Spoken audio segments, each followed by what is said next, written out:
You know what I just realized? What?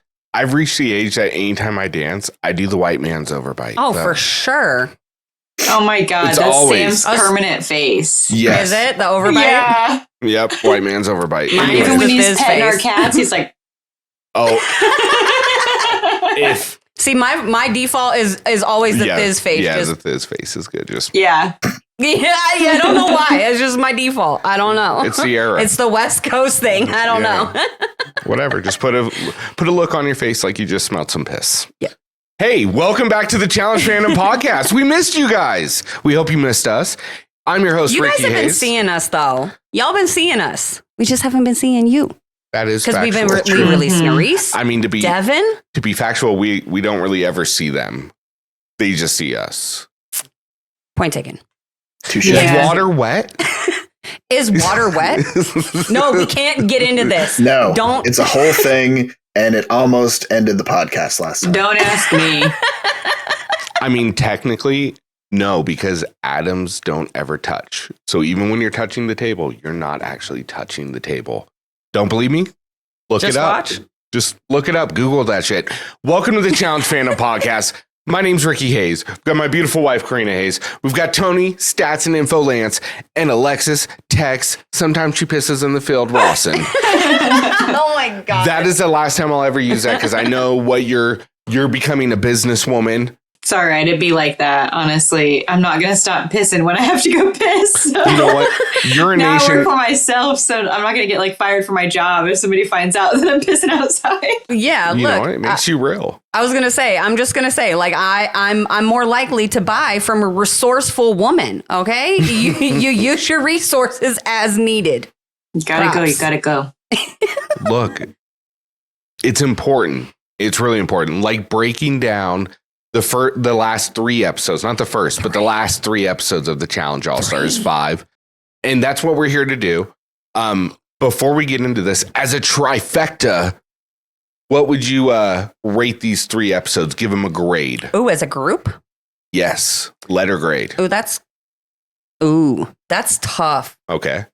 It is because I feel like they balance each other out. Yeah, like it's weird because like I feel like they progressively got better. So episode 7 was, well, not even that. Like episode 7 was all right. Episode 8 kind of felt like a little bit of a step down for me. And then episode 9, like, bing, like I loved episode 9. I can't wait for us to get to that one. So, I mean, if I'm averaging them all out, I'd probably say like a B. If I was taking episode 8 out of it, it'd probably jump it up to an A.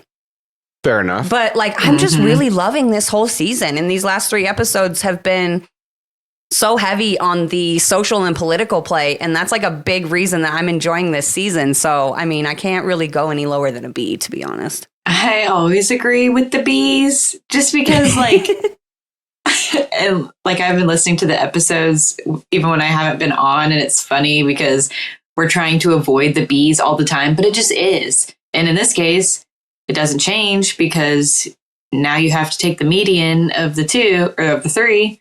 So I'm also going B.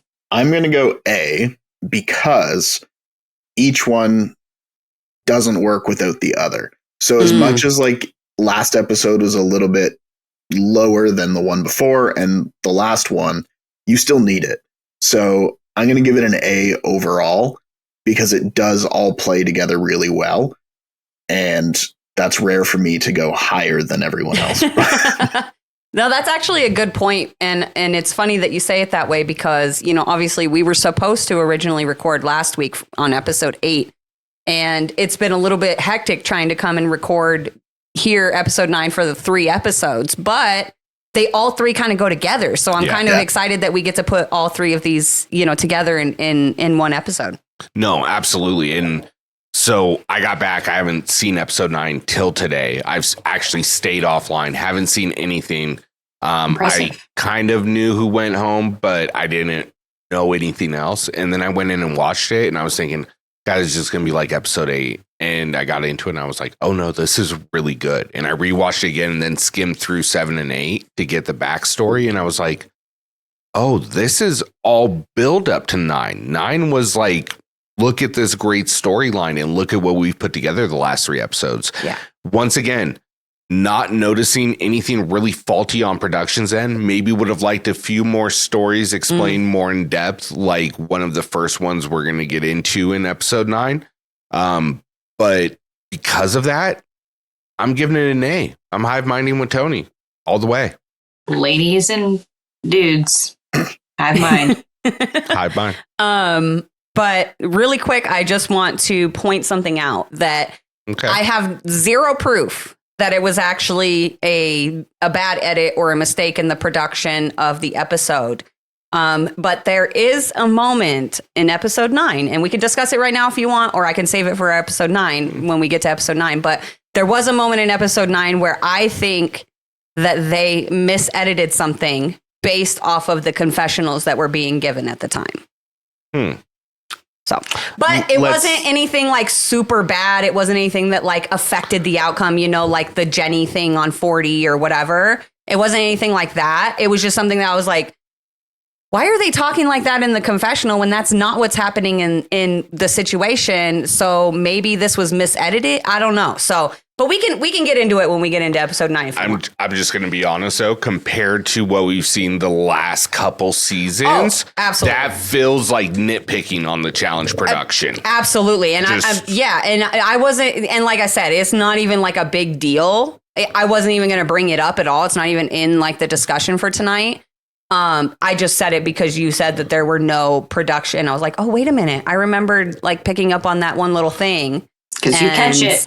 Yeah, you know, but again, it's not like a massive deal or anything. So full disclosure, I was watching the episode with the 6-year-old next to me saying, but why does that happen? And what happens then? And what happens then? So I was kind of multitasking. So just putting that out there with that. But it's such a small thing compared to like, hey, they completely fucking blew the elimination. Right. You know what I mean? Or the daily. So just putting that out there. So that's my reasoning behind the A grade. With that being said, let's dive right into episode 7. Old friends, new rivals. New standard for naming episodes. That was a good name. Yes. I like that. Yeah. Old friends, new rivals. Perfect. To the point. Like you get the gist of what the episode is going to kind of be about without it being like corny or, you know, just overtly like forced. And we'll get into it. But like, I really feel like the title for episode 8 was very forced and corny, and I don't like it. But this one, I liked it. Titles don't correlate to storyline. Let's just put it that way. I think that they could really take a page out of Survivor's Handbook, where they name the episodes a quote from something in the episode. And then it does it like sometimes it's really random, but then you catch it as you're watching. You do, yeah. And then you're like, oh my God, there it is. Yeah. And sometimes you'll look at the episode title and you're like, okay, I have no idea how that works in any conversation ever, but I'm looking forward to it versus trying to take the word rivals and put it somewhere in a title.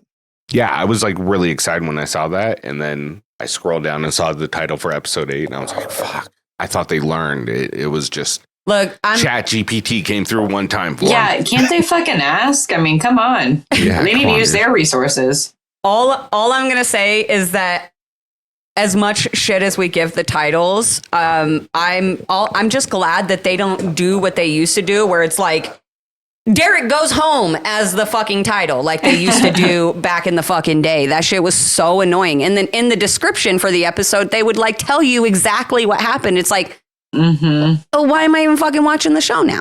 That's they've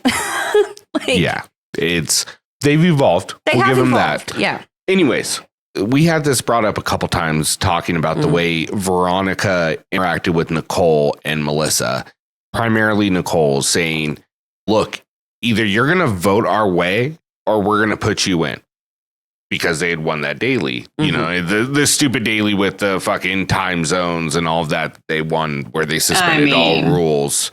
Which by the way, first of all, that daily was crazy.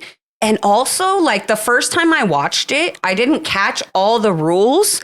And the whole like burning it before, like, and not being able to talk to your partner who's on the opposite side of the field, that was nuts. I actually like, It was good. I kind of liked it. Like, I kind of liked that daily. But yeah, this was the one. Veronica and Katie won, and they wanted to send in 2 strong teams. And, you know, obviously, like, I think it was what Shane was trying to work with Nicole and Melissa to get Frank and Sam thrown in. Yes. And so, yeah, Veronica approaches and threatens Nicole, telling her, if you don't vote with me, if you don't vote on our side for the House vote, there's a good chance I'm going to send you in. So anyway, we got some comments about this where some of the fans were concerned that, I'm sorry, I don't even want to say concerned. Some people were saying that this was bullying. And that Veronica was bullying Nicole in this moment and they didn't appreciate it, blah, blah, blah, blah, blah. So I guess my question is, did you guys view this as like bullying, or was this just kind of like an aggressive ultimatum for the gameplay? And also, where does that line, where is that line for you guys between like a strategic intimidation move versus like actual bullying or unethical gameplay?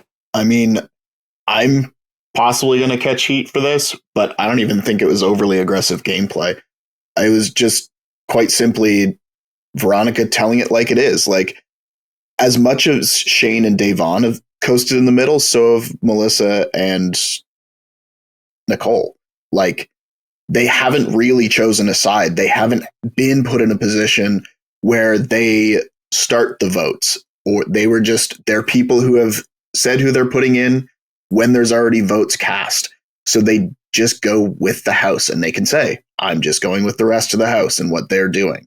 So to me, like, Veronica and Katie in this moment, like, when you look at where we are in the game and how many episodes are left and how many teams are left, this is when you have to say, you're either with me or against me. I need to know now, because if you're not working with me, I'm going to take this opportunity to put you in and potentially send you home, because that's how it is.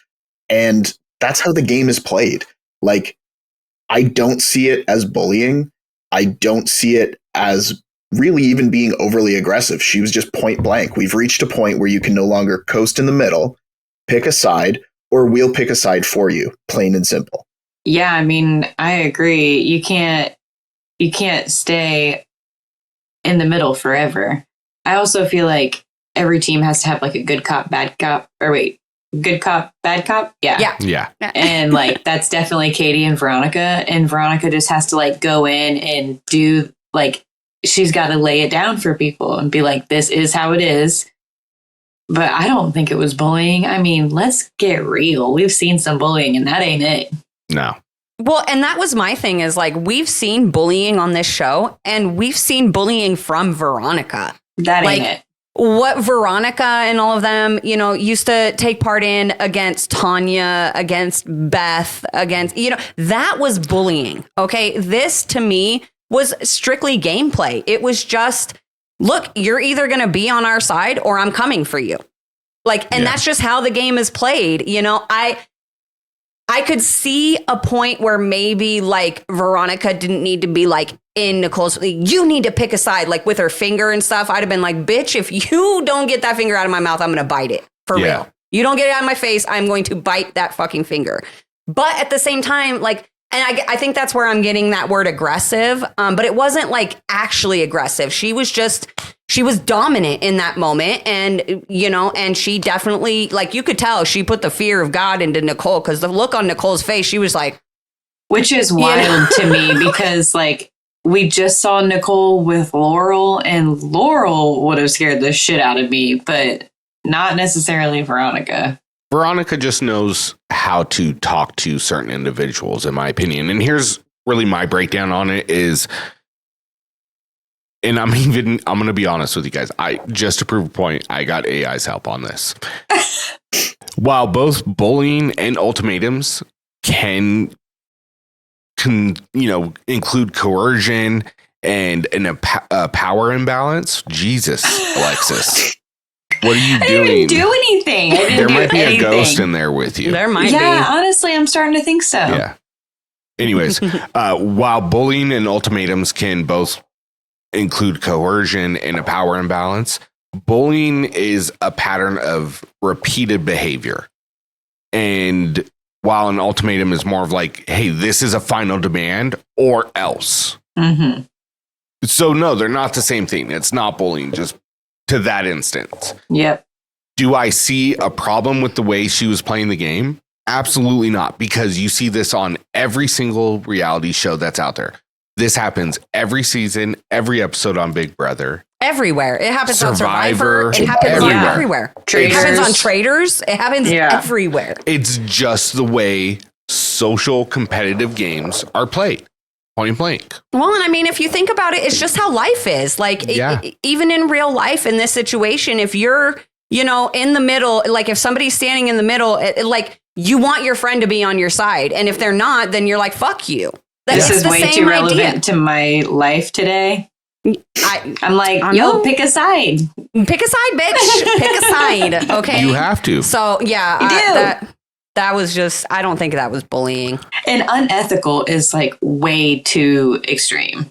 I think what is confusing people to think that it's bullying is that so often this game is played competitively and from a purely strength-based perspective. Whereas this season is so much more social and political and strategic that people aren't used to it. They don't know what they're actually watching in regards to what's bullying, which is versus what's strategic versus what's just plain old social play and politics. And that's why you see it more in your Survivor, your Traders, your Big Brother, is because it's not as strength-based. There are strength elements, but it's not strength-based. It's social, it's political, it's all conversation, it's coercion. And that's what we're seeing this season more than any other. And you see it with Frank, you see it with Shane, you see it with Veronica. Like, that's just how this game is played when it's being played from this perspective. Well, and I think a big part of it is only a select few of these players ever played with Veronica and don't really know how she plays the game. If there was a Bananas in there or a CT in there or a Jordan in there, do you think? Well, Jordan really doesn't care. He knows she's going to come after him, but he's not going to lose a daily. And he's not. Jordan doesn't care. But you know what I mean? Like, the people that know how Veronica plays are not going to let her get to the end because she's going to start influencing the game in a very heavy-handed manner, which she does every season she's on, where she can get towards the midway point. Exactly. It's what's happened this season. Yeah. And I enjoy it. I agree. So after the nominations, where Amber calls out Frank for being they, which was a big controversy when they was Veronica and Katie the whole time. And while I love Amber B, she missed the mark on that one. But I do just want to say I see her point. I do, but because in her confession, she didn't say this at the nomination table or circle, whatever. She did say it in a confessional, though, as she said, I think the they is Veronica and Frank. And she said, it may have been Veronica going around, but Frank is in her ear constantly. I see them going back and forth because my bedroom is right in between theirs. And I constantly see them just to each other all the time. So she's aware, but she just thinks that it's Frank controlling everybody, which, he kind of is. Well, he said, if you think you're not being controlled by me in this game, think again. Exactly. But what I found funny is that Amber thinks that it's Frank and Veronica or whatever. Devon thinks it's Shane. Like, everybody thinks it's somebody else in the house. Yeah. And it's so fun to watch. Well, and once again, it just it strengthens my previous point that none of these people, except for the people that are really aligned with Veronica, knows how Veronica plays this game. Yeah. And that's what we've seen. This is a Veronica season, in my opinion. Oh, yeah. Anyways, getting into after that debacle at the nomination ceremony where we get, I believe it is Amber and Fessy going in, if I remember correctly. Because they end up going against Nani and Turbo, and it's the puzzle. It's the puzzle of the whole cast photo that they have to Dario put together. It's Bamber Fessy. You're right. Bamber Fessy, Nani Turbo, and Nani Turbo wins and Bamber Fessy home. Correct. Anyways, after the nominations where Frank gets called out, he comes back in and has just a meltdown, screaming at the whole house, you know, saying, I'm not the fucking puppet master, basically. And Shane's just like lounging on the chase, just loving every moment of this.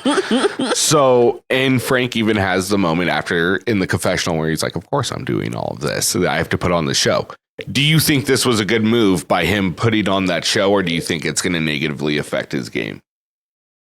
I'll just go ahead and jump in really quick. I don't think so. Like, Frank is, first of all, I just want to give a round of applause to Frank for the performance, because I totally bought it. When I was watching it in real time, I bought it. I was like, damn, Frank is fucking pissed. And then I saw his confessional at the end of the episode.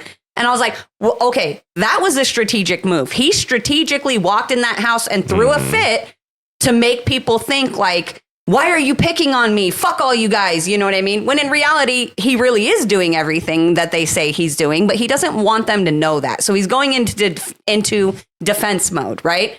I loved it. I don't think it's going to negatively affect his game. Frank is so connected throughout the house that at this point, and especially this deep in the game, this close to the final, and with all the plans that everybody has that at this point are not even including Frank and Sam, as far as like being looked at to go into elimination, you know, they're trying to get, strong people out and, you know, at the same time, ones that have stars so that they can take them, you know, whatever. So I don't think that his game, I not for a second, did I think that his game would be affected by this, other than he might cause some doubt in some people's minds, which is what ended up happening at the nomination table, because Melissa had previously in the episode made a deal with, Shane and Devon that she was just going to speak up before Melissa made the deal that she was going to speak up before Nicole could even say anything, so that they didn't vote in Bamber Fessy, and she was going to speak up to vote Frank and Sam in. She did speak up before Nicole said anything, but then voted Bamber and Fessy in anyway, because she said, I was so convinced Frank was they, and now I don't know, so I'm not going to vote for him. So it worked. Like, him acting just aloof at the nomination circle thing, his, all of it, it worked. So I can't really say that it was a bad move. I think Frank knows what he's doing, and it's gonna get him far. Yeah. I mean, I would say he's definitely the smartest person in the house. Like, he's really got it figured out. And I mean, I don't really see it affecting his game negatively. I mean, his game's pretty great so far. Yeah, I agree. I don't think anyone saw it as a fake reaction. I think everybody bought what he was trying to put out there. Yeah, I mean, like, Frank did exactly what somebody who was losing their footing in the game would do, which is exactly what he planned on doing. Like, that was completely calculated, but also looked completely chaotic.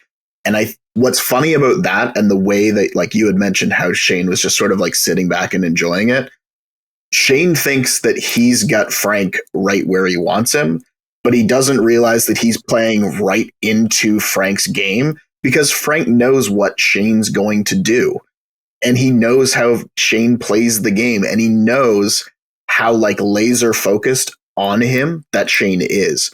So he's able to do that, have that complete freak out. And then, like you said, in the confessional, he's like, yeah, that's what I needed to do. Because he's playing, like, if you go all the way back to the trivia game, talking about the weakest players, like, that's what Frank has been capitalizing on ever since, is that he and Sam are perceived to be a weaker team. So every chance that he gets to bring that up again, whether it be strength-based or whether it be that everybody's targeting him and he doesn't know what to do because, oh my God, everyone's targeting me, I'm not doing anything. That's all part of his game. And that's been that one piece of the puzzle that he's able to hang his hat on, is the fact that people thought that they were the weaker team. So he's absolutely just playing into it. Mm-hmm. Yep, exactly. Okay, so we get to the elimination, which we've already spoiled who goes in. This episode's 3 weeks old. So.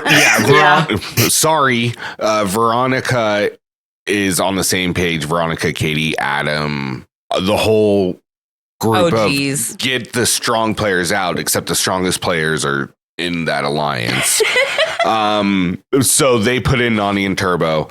Turbo is pissed at the whole house after they win and is like, I'm going to go after every single person for me going in. And it's like, Veronica and Katie put you in, bro, not the whole place. With this being said, because we just said the same thing about Frank, are you willing to give Turbo the same credit that this was a gameplay to show the character, or do you think this is how Turbo actually feels? No. This is definitely who Turbo is. Okay. That was not a performance. Honestly, Nani had to like stop him from performing more, I feel like, because he was, I mean, there was going to be some pussy chickens flying around for sure. What did he call? He said Adam, piece of shit is his middle name. Yeah. I like him getting a little offended at people talking about Adam. Look, Melissa fucking with him was so good. Oh, yeah. So good, too. Nicole was like, don't do it. Don't do it. And she did it anyways. Yeah, she did. No, look, for me, Turbo is not that strategic. Like, Turbo, for me, is he relies on his physical, right? Like, he is a physical competitor. And I'm not saying that he's not smart or strategic, but he doesn't rely on that. I think that Turbo is very aware he's filming a TV show.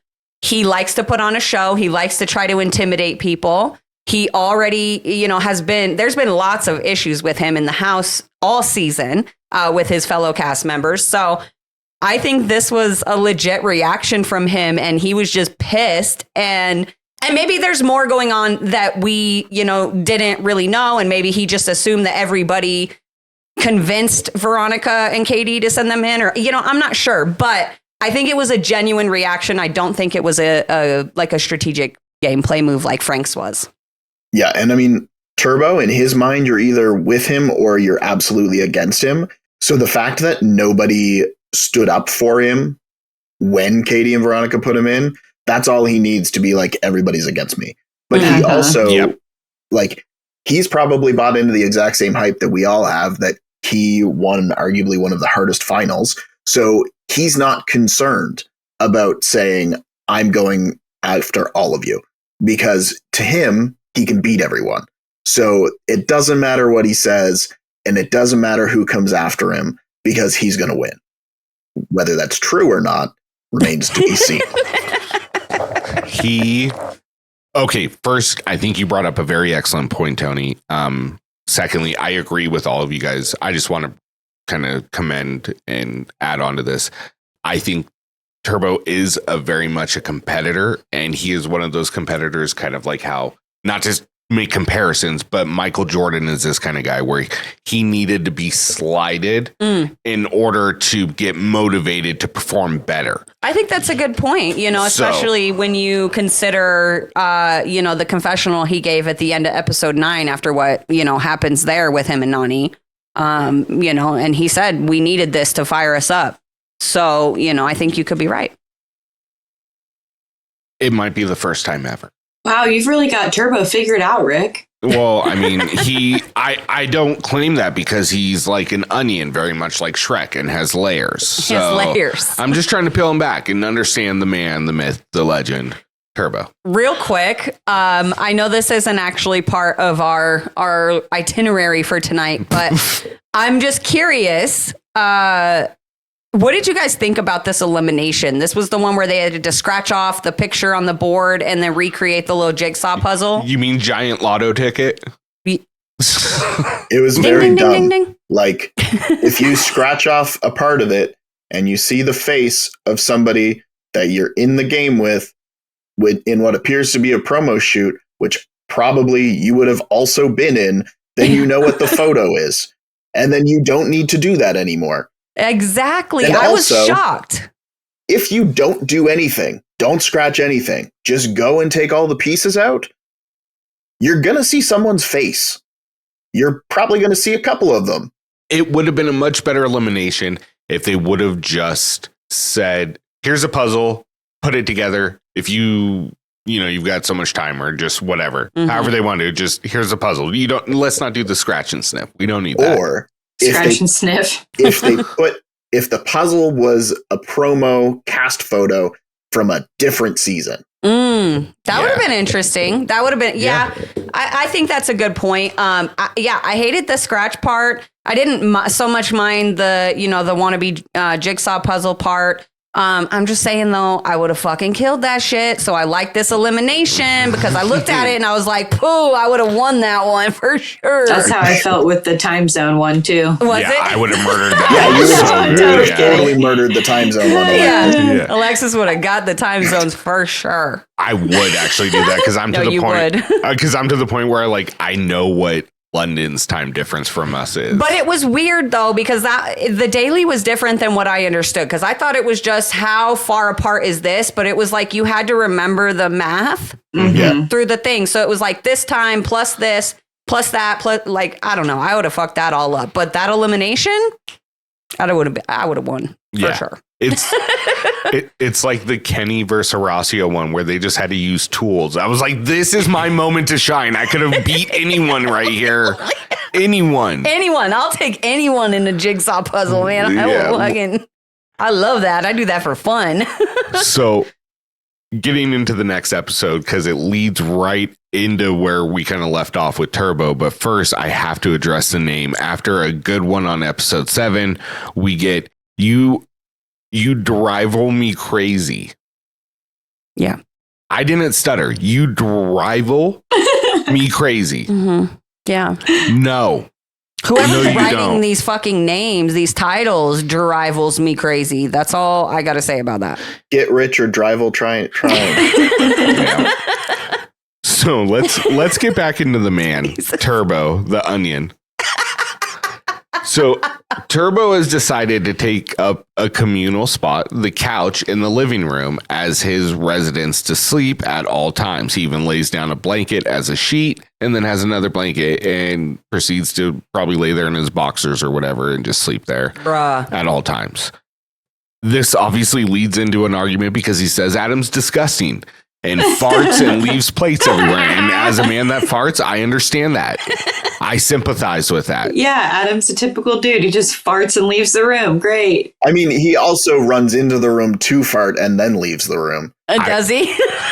That happens at my house too. That also happens at our house. You know what my favorite thing to do is when the boys are in the room, I'm like, hey guys, listen. And then I just walk away. It's glorious. It's so much fun. Yeah, it's a classic. Yeah. Or hey, do you smell popcorn? That's a constant in our home, Constant in our home. And now our kids have picked up on it, so now they do it to us. I'm like, motherfucker. I won't teach them the dragon's breath. Anyways, we digress. This leads to a blow up between Turbo and Adam, fighting over Adam leaving plates and farting, Turbo taking over communal space. Nani screaming in the back. Melissa jumping in. Thank God Nani didn't have noodles in her fucking hand. Oh my God. Or Turbo would have been done. He'd have been out. Yeah, but didn't she have hot coffee in her hands? She had something. It was morning. So yeah, probably coffee or tea or something. So here's my thing is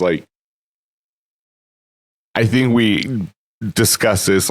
Is this going to help or hurt his game? I don't think it fucking matters at this point. I feel like people just take Turbo as Turbo. And this is what you get. Yeah. Well, I don't even know if people just accept Turbo as Turbo or it's just there's nothing we can fucking do and he's here. Yeah. We didn't choose to cast him. Production did. Thank you.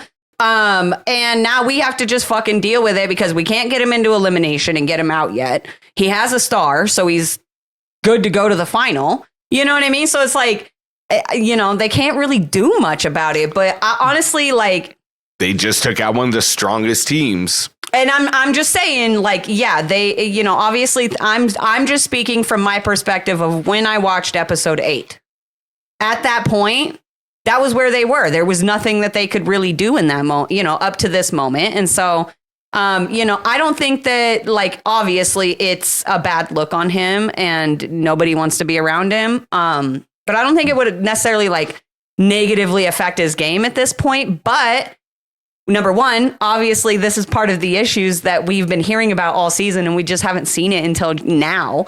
But this has been happening all season. And I got to say, like, I see Turbo's point 100%, especially with the fucking dishes and the food being left.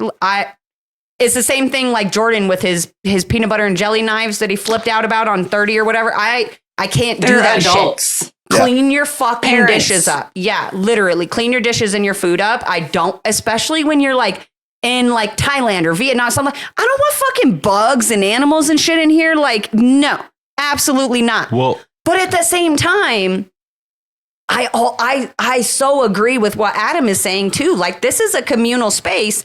And if you don't want to feel like people are leaving trash and food and shit in your space, then go take an empty bedroom. There's like 7 of them. What are we doing? Yeah. So, I don't know. I like I said, I see where Turbo's coming from, but I definitely side more so with Adam on this whole situation. I mean, I agree with Turbo in the sense that, like, y'all are fucking gross. Like, pick up your dishes, pick up your trash. It's not even necessarily that it's in Turbo's space. Just fucking do it. Like, you're not like, my 2-year-old brings her garbage out from the living room and puts it in the garbage can. Yeah. Luke does his too. Yeah. Like, come on. But if Turbo has decided that the couch is where he's sleeping, that is a communal space. He has to understand that there are going to be people that are in that space. And if he doesn't want them in his space, then he needs to find a new one. Agreed. So, yeah, like, I get the trash and everything like that. To me, they're 2 completely separate issues. Like, you can't be mad at people being in a communal space when you're sleeping in a communal space, but also clean up your shit.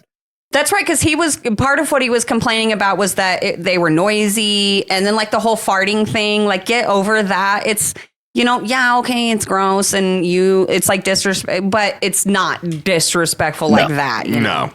Here's just putting this out here. Jordan is looking out for people not to get food poisoning by leaving your food out in whatever fucking country, Thailand or some shit like that will go bad. Turbo has taken over an area that's been made for people to sit there and conversate and feel like they can have a spot with nobody really fucking bothering them or constantly being there. Or they can leave a cup of coffee for 5 minutes to go take a piss or shit and come back, because I'm sure it's a huge house, and not have to worry about someone coming by and fucking being pissed because you left something in my room. Like, dude, go to your own fucking room. Yeah. Well, is there not rules? Like, he's the only one not sleeping with their partner in the same room? Come on. Yeah. Well, even then, just go grab a fucking bedroom. Like, you don't talk to anyone anyways, so it doesn't matter. It's not like you're isolating yourself more. Mm-hmm. You're just making yourself a pariah now.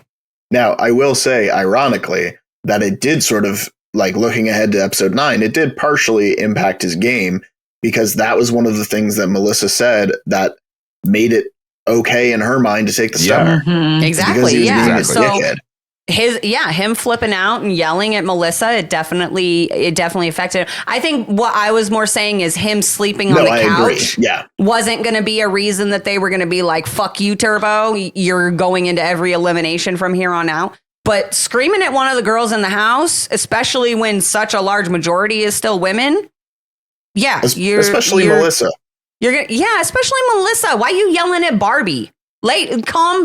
Calm down. Okay, Turbo, just calm down. Plus, she'll fight you. She is kind of fucking crazy. Yeah. Did he not see that fucking elimination of her versus Sylvie, bro? Yeah.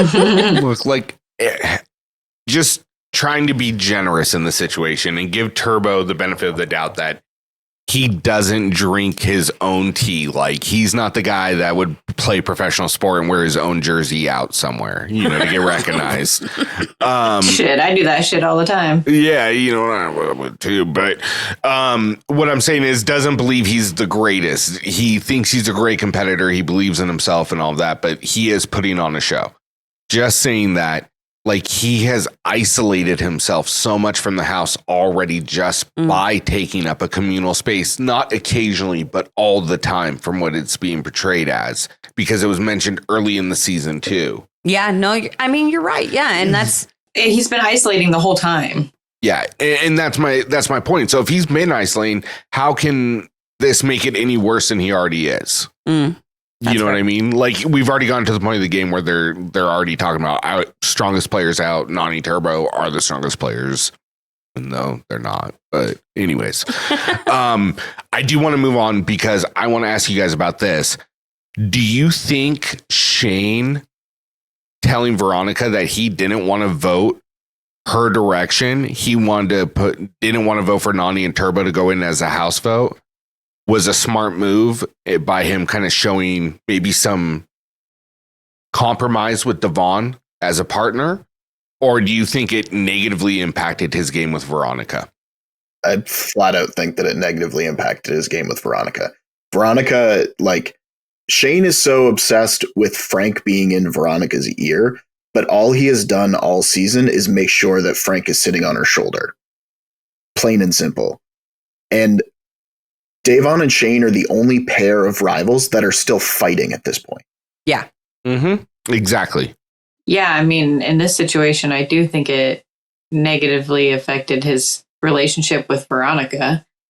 But she made it pretty clear that she wants people to vote with her. So it's that power influence. And when it's your friend, you expect them to do that. It's your friend of 20 years that one keeps hanging their hat on the fact that they've been friends for 20 years, but then doesn't want to compromise not even their game, doesn't want to compromise being in the middle to benefit the game. Right yeah. All right. So look, I see your guys' point, and part of me agrees, but at the same time, like, I'm almost kind of standing more on Shane's side with everything, because Veronica had the numbers regardless. And in this moment, Shane was trying to, in my opinion, he was trying to keep the peace between working with Veronica and obviously being partners with Devon, who is aligned with Nani and Turbo. And so in this situation, he's like, look, I don't even have to cause tension it's not necessary for me to cause tension in my partnership right now for this vote, because you have the numbers without me. So we're just going to toss our vote somewhere else and just keep the peace, because eventually I'm going to have to fight my partner for one thing or another. And this is not the situation that it needs to happen. So I don't know. This moment to me, it almost kind of reminded me of the Cam thing on. Yes, I was just about to say that. All Stars 4 or whatever it was. Yeah. Sorry. Go ahead. Yeah, but they weren't friends for 20 years like Veronica and Shane. But she still expected Cara to vote that way. Right. No matter what, it's like that blind allegiance thing. And obviously she said it in reference to a different situation, but Nani said this, like, at some point in the game, you have to make that decision to either play for yourself or continue to play for your friends. And when you're up to the last couple of dailies, now is the time. Now's the time to decide, okay, how do I, I've gotten this far. How do I move forward in the smoothest way possible without pissing people off too much, but still make the moves I need to make to go to the final? And in my opinion, like, this was something like that Veronica could have taken the back seat on. And as Shane's friend for 20 years, understood where he was coming from.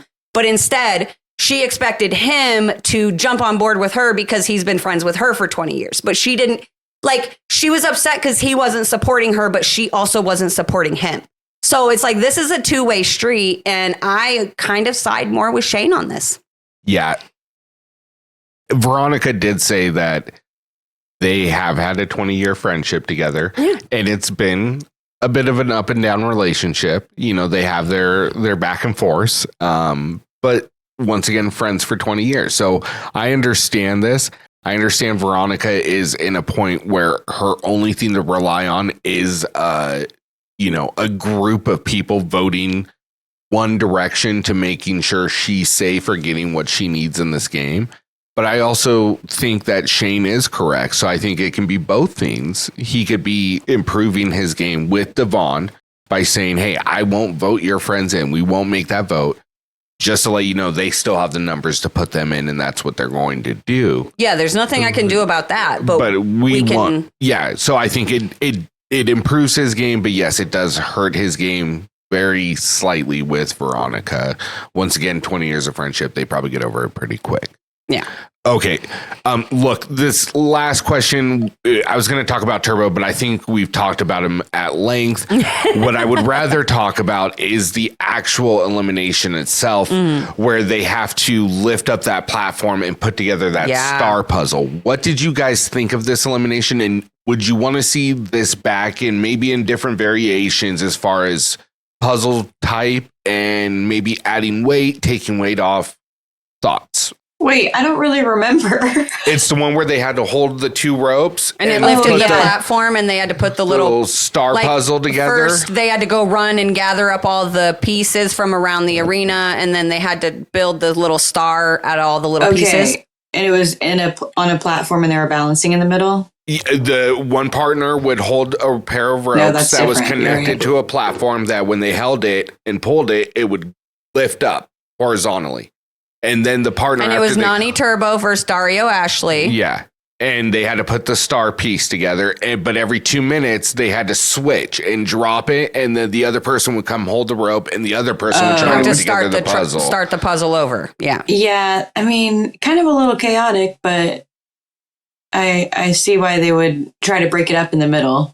But I don't really have a super big opinion on it. It was different, so that was nice. I was going to say, it seems super memorable to you. Yeah. I'm glad we broke that all down. Well, I was thinking of the one where they were on that balancing platform and trying to stack stuff. No, I didn't like that one. That was Coriel and Big T when they went against Dario Ashley. Yeah. Tony, did you have any thoughts, or did you remember this daily ad at all? I do remember that one. Or final elimination. Jesus Christ. We don't know how to podcast anymore. What are words? All right. Sorry, I will briefly jump back to the Shane and Davon thing. Another thing that actually kind of bothers me about how they're navigating the game is they're not playing as a pair. They're playing as two individuals. And it's come to a head so many times where they can't make a decision because between the two of them, they have the entire house covered. And I feel like at this point in the game, you should have had that hard conversation and figured out which way you're going to go. Because from here on out, every single house elimination or house vote is going to put you in a situation you don't want to be in, or half of you doesn't want to be in. And by now, you need to have made that decision so that you're concise, because otherwise you're just going to piss off both sides of the house by not making a decision, and then everybody's against you. Mm-hmm. Yeah, no, I see your point on that. I don't really have a counter. I'm sorry. That's fine. Do you have anything?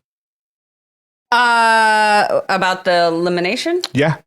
I mean, I actually really liked this elimination. I thought it was... I'll get back to you, Tony, on this too. Yeah. I thought it was a really... I don't know the word I'm looking for right now. I just lost it. But I thought it was a really intriguing way for them to do one of these like multi-piece puzzles. I loved that the puzzle pieces were scattered out across the arena. And, you know, the first like whole round, I guess you could call it, of holding that platform up. Majority of it was spent gathering the pieces. I liked that they added a bit of like making it more difficult by doing that 3-minute cut. By the way, it was every 3 minutes, not 2, but so after every 3 minutes, they would have to drop the platform. So then whatever part of the puzzle you had gotten together is now apart on the floor. So you literally have only 3 minutes to get that puzzle together. And you just use each round to kind of figure out different parts of it until you have it all together. And then you do it on one of the rounds, right? So I liked that they added that element of difficulty to it. But I almost like, and maybe this is like my my evil side, but I almost kind of wish the time limit was a little bit shorter than 3 minutes. I wish it was 2 minutes because it just kind of felt like there was only like 8 pieces. And again, I'm really good at puzzles and I love puzzles. So I'm looking at it, I'm like, dude, I could have done that in one fucking round.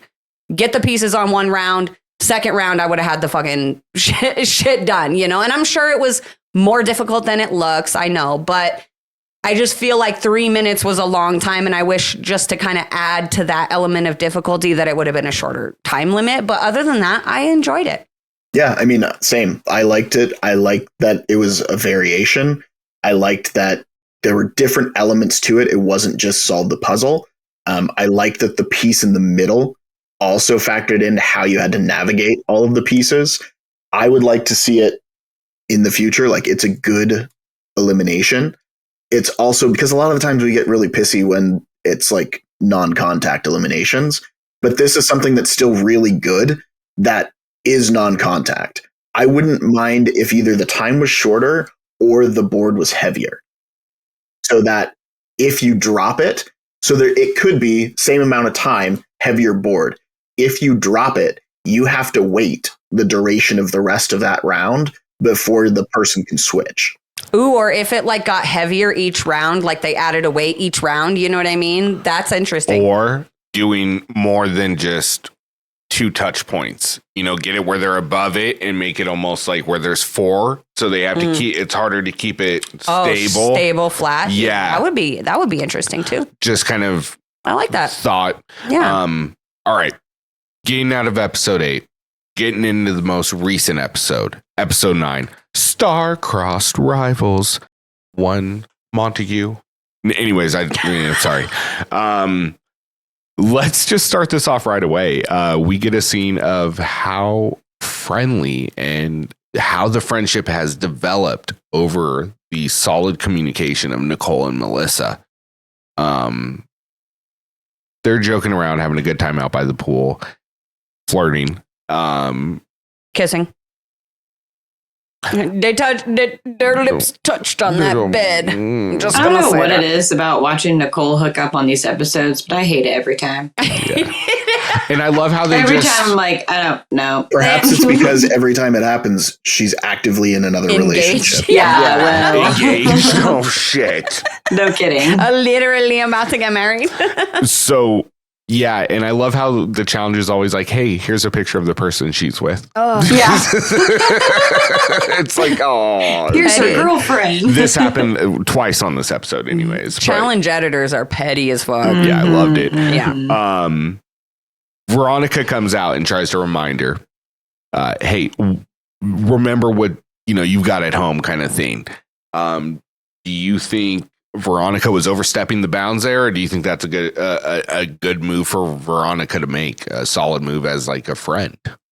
I mean, a pool monitor is needed in this situation, given Nicole's track record.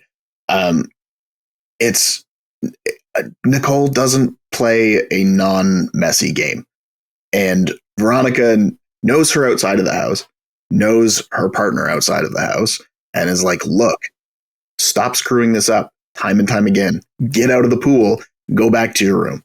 That you share with Melissa. Yeah. Yeah. Go to a different room. Go sleep on the couch with Turbo. You guys go get a room. Yeah, exactly. That's probably bad wording, Veronica. Yeah. No, I feel the same way. Like, kind of flashing back to, our favorite hall monitor, Berna.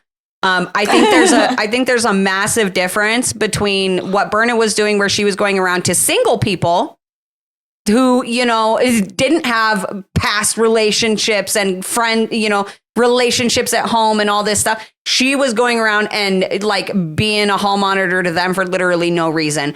To me, when it's your friend and they're in a relationship and they're slipping up and whatever they're doing is not going to look good to their partner, I think it's like, it's almost your job as a friend, right? To pull your friend aside and be like, hey, you're slipping up. Like, you need to pump the brakes, like, in my opinion, that's what real friends do. Maybe Nicole was drunk and she just got a little extra, wiggly, whatever, and wasn't thinking. Obviously that wasn't the case, because once Veronica said it to her, she was like, oh, I'm fine, and just stayed in the pool anyway. So that was a choice she made. But there was a chance that it could have been a situation where, maybe she just got a little too free and then Veronica says something and she's like, you're right, let me get out of the pool. And that's how it should have gone. So I don't think that Veronica was overstepping. And like, I don't necessarily think that there's like a responsibility between cast members to like necessarily worry about stuff like this with each other, but between friends, like in real life, if you know each other in real life, yeah, there's a little bit of a responsibility there. And in my opinion, Veronica did her job. Ditto.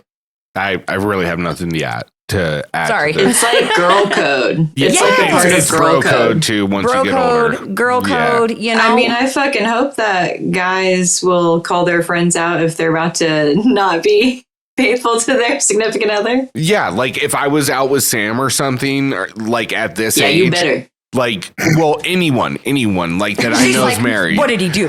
But and I know they're about to make a mistake like that. I'd be like, dude, what are you doing? Yeah, You got more. bro. Let's just go home. Let's just go. Well, and the way you go about it helps too. When I was 20 years old, I didn't say those things. I'm just gonna be honest. That's you get older and you understand, kind of thing. Yeah, But so I agree with everyone. I think it was a very interesting scene. I did not expect it to come from Veronica, but knowing that it did, I know that she was sitting there watching it because she saw the cameraman out there and saw that there was only two people and sat there and saw that they were filming for a while.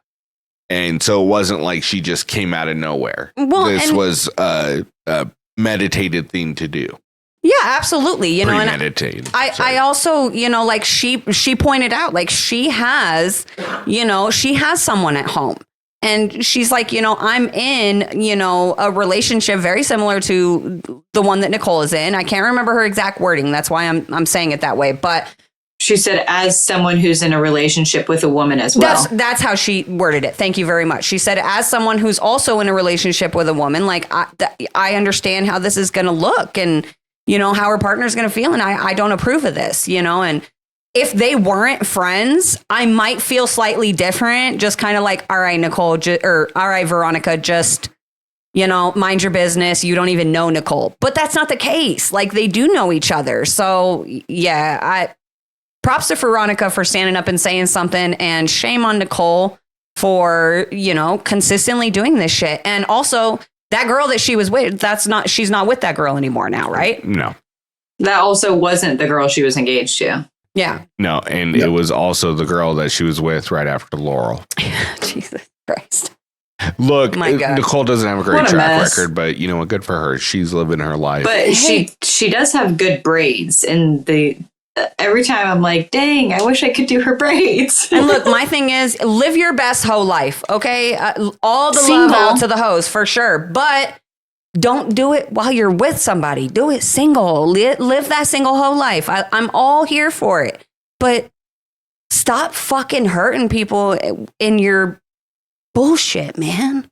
Ugh. Anyway. All right. So I have a question. Give it some context. After the daily, which I actually really enjoyed, the roll your partner down a ramp on like This one I remember. A slightly upgraded version of those flat little boards that you rode in gym class in elementary, down a little ramp, through some foam, and you had to land in a target, which was great. I loved it. Simple dailies like this is phenomenal. Anyways, I loved it so much. Devon and Shane win. They get the star, and they're also protected. They can't go in. The plan is right away, like as soon as it's over, is Melissa and Nicole are the house vote. Going, and Veronica and Katie will go in because Shane will do it for him, right? Mm-hmm. Devon doesn't like this idea. She thinks it's bad to send in two non-star holders to have them still a star. And it's like, well, if you throw in a non-star holder and a star holder, someone's still going to lose a star or they're going to go home. So what does it really matter? Her bigger problem was who they were going to steal the star from. For sure. But yeah. Anyway, sorry, go ahead. So do you think she should be pushing this, or do you think that this is a waste of time to be pushing this agenda?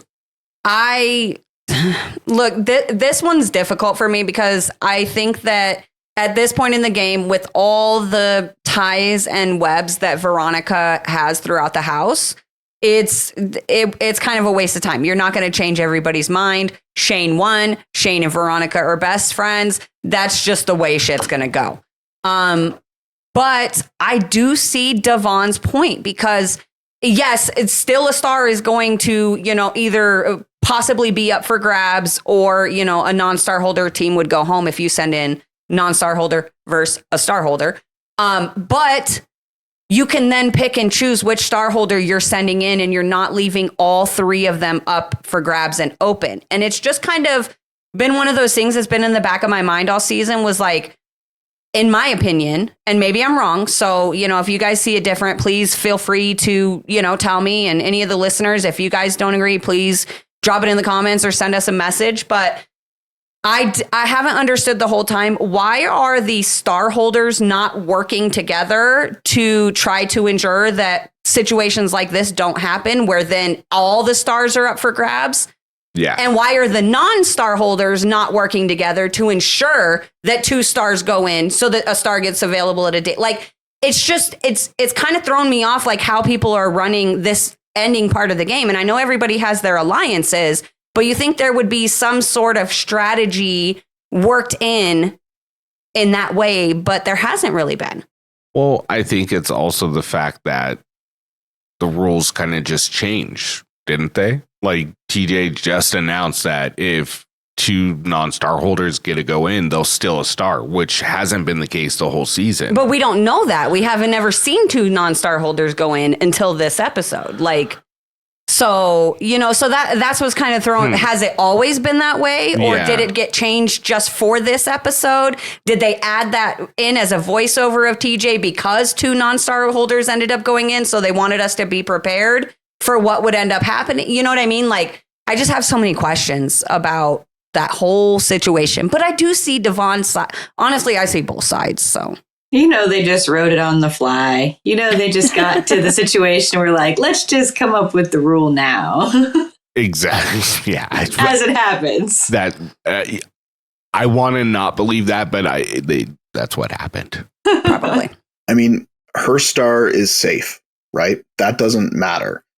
And Nani has been banging the drum all episode of your friends aren't going to pay your bills, which also means that Nani isn't going to pay Devon's bills. So the same argument that she's using to stop people from putting their friends first is the same reason that Devon should just, like, not care if the star gets taken. But, like, in all reality, it's annoying because, like, really, if you want to send in 2 star holders, right? Your options, you're not going to get the house vote. Like, they're not sending them in because the house vote has already decided that they're sending in one of the non-star holders. Right. Mm-hmm. So all you're going to do is piss people off because the entire house unanimously and very quickly came to a decision, and then you're going to push against it just for the sake of pushing against it. Because if Veronica and Katie win, right? If they go in and they win, send Melissa and Nicole home. They're taking Turbo and Nani's star 100%. They're not taking Adam and Steve's, and they're not taking Frank and Sam's. Best case scenario for Devon is if Nicole and Melissa win, which did happen. But again, if you look at it, they're not really going to take Frank and Sam's star. And also, the entire point of the rivals team that is Adam and Steve is predicated on a star getting stolen. So you're not going to do that. Like, Adam will hate you forever. You will not get a Christmas card. He will not say happy birthday on your Facebook page when it's your birthday. Like, you're done. He's just going to tell you to sit and spin on it, bitch. Exactly. Which is also their team name. This is true. So really, like, no matter how you slice it, Nani and Turbo's star is going to be the one that's gone. Yeah. Yeah. It's inevitable. Yeah. So don't try to push a narrative that's not going to work for you. And all it's going to do is put you in a worse position next week. Well, the thing that I do want to point out, though, is that everybody thought this was it. You know what I mean? So if and again, obviously now we know, but if you were going to push against something and cause waves, this would have been the one to do it. If you believed that there were no more dailies or eliminations, you were going straight to the final because you just won. You're safe. There ain't shit they can fucking do to you. Now I'm glad she didn't, because obviously that's not the case. And we have one more daily. But you know, I don't know. I miss feisty Devon, and we got little flashes of her this episode. Yeah, and that's the next one. I loved it. Which is the Frank Adam conversation, where they're like basically trying to ensure the plan, make sure everybody knows this is what we're doing, because we don't want to give Shane, because that's how Frank's trying to portray it. Even though he can't get Shane this week, he's already trying to set up that move for the future. Yep. Devon walks up on this. Yeah. And calls him out and doesn't. And it becomes a confrontation. Devon handles herself with composure and still gets to the point. And Adam gets so uncomfortable with the situation that he basically just rats out what Frank says. So my question is on this is, do you think Frank is maybe playing a little bit too erratically or confrontationally, and this is starting to maybe crack that little bit of alliance of Adam and him working together for that, that group? I think that this is really interesting because of the dynamic between Frank and Adam this season. Obviously, Frank and Sam have been taking shots at Adam all season, especially the first, 4 eliminations that they did or whatever it was. Frank and Sam voted him into every single one of those. So I think that there's already tension in this part of the alliance between Frank and Adam, and they're just kind of trying to figure it out for the sake of Veronica, obviously. I think that Frank is very, especially this season, very used to having control, having power, being that puppeteer. And so when he got put in this situation where he almost got caught setting up for Shane and Devon to potentially be, the ones in trouble if there was another daily next week, I think he panicked. So I think it's starting to be a little bit of a crack in his social game. I think the pressure is wearing on him. He's not being as careful with his conversations and stuff like that as he was before. But we're at the fucking end. So I don't really think it's going to affect him that much. I don't think that, Frank is a chaos creator, right? That's just what he does. And this was a perfect example of it, in my opinion. Yeah. And it was funny too, because in all reality, all he was saying was exactly what was already going to happen, is that Melissa and Nicole were going to be the house vote, which is what they wanted, which is what they said as soon as they lost the daily. And all Frank was really saying is, if we make sure that they're the house vote, then Shane's only move is to put in Veronica and Katie because they're friends. And that means that he's not going to try to pull something and throw in you or me. Because the funny thing is that's actually more Devon's fault in a way than it is anything else, because she was so adamant that we don't want non-star holders going in head to head. But really that only means that it's either going to be Frank and Sam or Adam and Steve. Right. Yeah. Because it's not going to be Nani and Turbo. So really all he's doing is making sure that they don't fuck it up for him. So I get being caught in a lie per se, but really he's just he's stating fact. And it was just a matter of I'm not reiterating this to you because I don't want to give you any more ideas than you may already have. Yeah, I mean, I agree. I don't really think that Frank's erratic gameplay is really going to, we're at the end. So I agree. He's not watching his conversations and he's letting things get a little looser, but that's okay. I think he'll be fine. I think he's just low priority compared to where the focus is being pointed at right now. Yeah. Right? They're not going in because they're not going to be the house vote, because they've already discussed that and everybody's agreed that Mel and Nicole will be the house vote. And he's trying to create chaos, but there's no point in it because of exactly what all of you guys said. We're so late in the game that it's not going to create sizable difference in the game. So why do it? Is kind of my thing. I think it's overplayed. Because it's Frank and he wants to be chaotic and he still has a little bit of that left in him, you know? Right. I think at this point, just go with the flow. But I do appreciate Devon bringing it to. Well, it's easier said than done, Rick. I know. But I do give it to Devon for calling him out on it because it created a nice little interaction for us that I've been waiting to see all season. Devon was somebody. She fired it up this episode. Yeah. I loved it. Yeah. She really did show up. Yeah. Okay, so we get into the elimination, and Melissa, obviously, they beat Veronica and Katie. First of all, I like this elimination. Me too. I thought it was a little bit boring to watch at first, but I still thought it was a good elimination. I wouldn't mind seeing this again, another All-Stars. Anyways, they take Nani and Turbo Star, obviously, but do you think it's a missed opportunity for them not taking Adam and Steve's, who's potentially a much stronger team that everybody's been, well, not everybody, Nani's been trying to really make this argument? Like, do you think you're going to beat them? Secondary question, even if you throw them in, who's beating them? Yeah. Who wants to take the floor? It's up to anyone.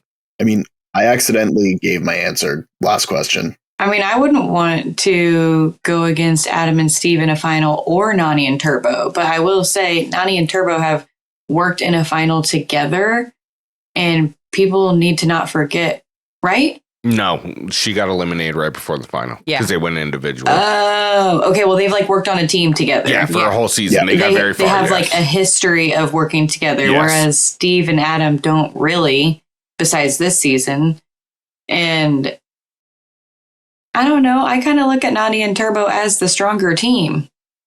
Yeah. I mean, I like Steve and Adam. I want them to win. I am rooting for them, and they have kicked ass. But I still would picture Nani and Turbo as the stronger team. I think, yes, Adam and Steve are the stronger team, and you should have put them in. But no matter who you put them in against right now, I don't see them being Well, they're beaten. not putting in. They're just stealing his star. Or not stealing putting this. him against anybody. No. But as far as targeting them and doing anything, it doesn't matter because nobody can beat them in an elimination, in my opinion, right now. I think they are the best team. If you were going to target them and really try to get them out again, you would have put them against an Amber and a Fessy, or a Nicole, or I'm sorry, Ashley and Dario. You know what I mean? That's kind of my opinion on it. It's too late in the game. If we actually thought that this was the last daily, and we actually thought that this Then it was wouldn't the have last elimination, Which they did. right? With that, as much as it sucks and as much as it's a super shitty move, and Adam will hate you forever, and aforementioned no more Christmas cards. That's the opportunity to take it seemingly without any sort of retaliation. But here's my thing. Yeah, the whole, they take 5 people to the final, but they never do. They take 4 people to the final. And if they're going to drop somebody, No, the thought that they had was that whoever's star got stolen was getting eliminated right there. And the 4 teams with a star were going to the final next episode. That was Even what Nani everybody thought until TJ, even Nani and Turbo thought that was going to happen when he told them to step off to the side because they no longer had a star.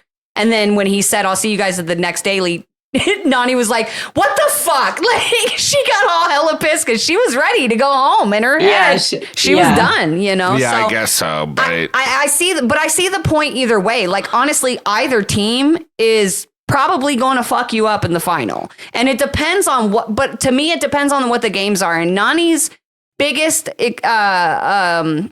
her, I guess, excuse or whatever, my brain is starting to shut down, guys. But her biggest reasoning or excuse for throwing shade towards Adam and Steve is that she's like, oh, me and Turbo haven't won a daily all season. And it's like, yeah, but it just depends on what's in the final. Like, we know how Turbo performs in finals. He's won, not even arguably, literally the most difficult final that the challenge has ever done. And you're not a bad competitor when you have a good partner to push you. You make the finals. We watched you do it with Bananas. You almost won with him if that mistake with the bricks hadn't been made. So, like, I see both sides of this. And honestly, in my opinion, it was like, 6 one way, half dozen the other on whose star they took. Did I say that right or no? Yes, you did, and I have nothing to fucking add. MVP you. Sorry. Yeah, Karina's the MVP this episode. Yeah. Sorry. No, I love it. Here's my thing is, you're fucked either way. Yeah. Mm-hmm. You waited too long. Like, yeah. Veronica and Katie definitely had the right strategy, and Frank and Sam. Although, again, Veronica and Katie are like, oh, let's get all the strongest teams out of here. And then fucking they're aligned with literally one of the top teams. So I'm going to actually give the credit to Frank and Sam because Frank and Sam have been on the whole, true. Let's get weaker teams to the final. But then on the side, Frank is like, hey, look, I know Veronica and Adam and Steve are all close and Veronica's never going to shoot for him. So I'm going to have to do it on the side. It's going to piss Veronica off, but I'm here to win. And I know I'm not going to beat Adam and Steve in a final. So like Frank is really just, man, he is impressive. The more I think about his gameplay, his social play, his physical performance, like he is good. He's read this game the whole time. Yeah. Mm-hmm. With that being said, as great as Frank is, I don't think if you're going to give an MVP over the last 3 episodes, he gets that. Who are you giving MVPs to over these last 3? Can I go first? Are we doing one for all 3 or are we No, I'm just doing one for the 3 episodes. Combined. Oh. And I've already got mine because I've been thinking about this all episode. Go ahead, because I don't even know. My male MVP is Shane. Okay. The reason I'm picking Shane, if you look the way he's played these last 3 episodes, it's all worked for him. Everything worked out exactly the way he wanted to. He focused the energy on Frank instead of himself. He got himself in a position where Veronica reassured that if it came down to him or Frank, that he was going to be the choice as far as who I'm going to save. And then on top of that, wins the daily where he earns a star with Devon and also is safe from going into the elimination. And then on top of that, the move he pulled prior in episode 8, he reassured his bond with Devon by not voting in Nani and Turbo. So that way he could pull in the vote to put in Veronica and Katie without much argument. Just a little joke in the elimination where she's like, TJ, what happens if we don't agree? Yeah.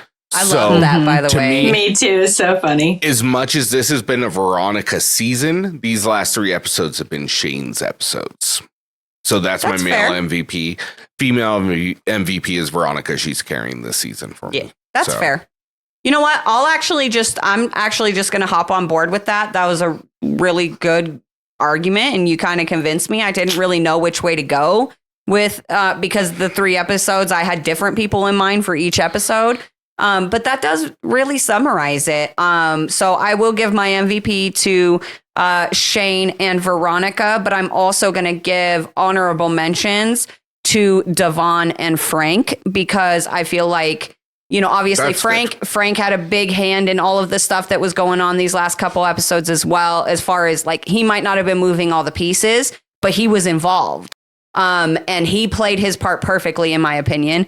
And then Devon for just being a fucking queen, literally just on episode 9 for what she did episode 9, honorable mention, because I love Devon and I especially love spicy Devon, and she brought the spice this episode. So, well, this isn't really going to make any sense because they went home, but I want to give my MVPs to Veronica and Katie. I love it. They've just done so good this season. I feel like, especially Katie, like she became a favorite of mine all over again. And I didn't really have much of an opinion on Veronica, but this season definitely made me respect her a little bit more. And like her gameplay, like, I don't know, I just kind of always didn't really see the hype, but like she is really running shit, right? Was at least. So I feel like while they were there, they were some valuable players. Katie crying after the elimination, though, just, oh my God, my heart. I was like, no, you're not allowed to cry tears. What is this? I know, but she did good. Like she did went great. through. Yeah, she she was there for a while. Her kids back at home were probably like, what's taking mom so long? I know, right? You know what? You've convinced me. Katie gets a co-MVP with Veronica. Nice. So I am going Veronica and Frank for MVPs. My flip-flop on that is you had mentioned that Shane got to a position where he got Veronica to say that she would take him over Frank. But in the confessional, she said the opposite, that she doesn't actually trust Shane as much as she once did in this game. And she trusts Frank more. So based on that and him being able to not undermine, but like circumvent 20 years of friendship to put himself in an actual better position with her. And also all the things that we've said about Frank consistently. And then honorable mentions would go to both Davon and Katie for, again, the reasons that have all absolutely been mentioned. Yeah. You know who I think is the big winner of everything that's kind of happened over these last 3 episodes, culminating with Veronica going home? Devon. Yes. Mm-hmm. She's the big winner in this situation because Shane is now free to work with her, and it creates a stronger bond, especially with probably one last daily in elimination before we go into the final. So, speaking of which, yes, can we do last star predictions? Who we think the last? Who do we think the last star is? It going to stay as is, and Nani Turbo are going to end up going out without a star, or is one of those stars going to change hands to Nani Turbo? And if so, who would Nani Turbo want to take down to the sand to take their star? Okay, before I decide, is it going all the way to elimination, do you think? Or do you think it's based on just a daily? I think it's going to go to elimination. And let's just assume that it does. Let's assume there's no star available at the daily challenge. So it's going to go to elimination. A star holder has to go in against a non-star holder. For the star. Which honestly, maybe that's not how they run it. Maybe TJ does make it, whoever, like if Nani Turbo beat them, they can beat them in the daily. They can take it from the, at the daily. But I don't know. Let's just assume it's in elimination. Who do you think Nani and Turbo would want to take down there, and would they win? Or like, who should they take down there to get their star back? I just know that's a lot of assuming. Who says Nani and Turbo gets... I don't know. Yeah. Well, no, they're going to go in. And what if they get shut out from a limb? But then they can't because there's two. Yeah. So I think it just depends on who wins the daily, because honestly, like if I'm Mel and Nicole, I'm saying Adam and Steve, you got to go against Turbo and Nani.